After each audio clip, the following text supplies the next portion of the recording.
Əziz Zabıq sakinləri və məktəblilər, bugünkü qonağımız Azərbaycan Respublikasının Mina Təmizləmə Agentliyinin əməkdaşı Elvin müəllimdir. Elvin müəllim bugün sizə mina təhlükəsizliyi haqqında məlumat verəcək. Əziz Zabıq sakinləri və məktəblilər, sizi salamlayıram. Yadınızdadır, siz ilk dəfə kəndinizə köçəndə bizim anam əməkdaşları tərəfindən sizlərə təlim keçirilmişdi, məlumatlar verilmişdi.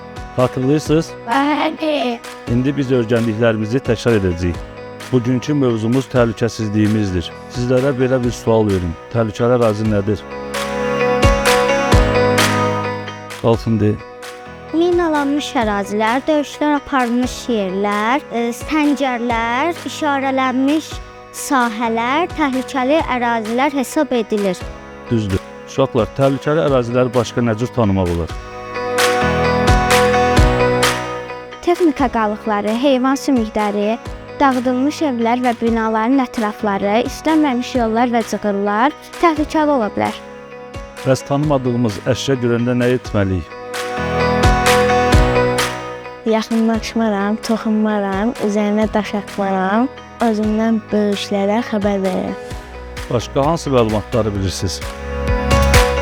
Oyun meydançası seçməmişdən əvvəl böyüklərlə məsləhətləşməliyik və ora təhlükəli ola bilər. Əyləşin. Buyurun. Meyvə və göbələk və yaxud başqa bitki yığmamışdan əvvəl valideynlərimizdən icazə almalıyıq. Uşaqlar, hər şey əladır, gözəldir. Bu şəkildə gördükləriniz təhlükəli maddələrdir, partladıcılardır, minalardır. Bunları görərkən özünüzdən böyüklərə məlumat verin, ilk növbədə toxunmursunuz.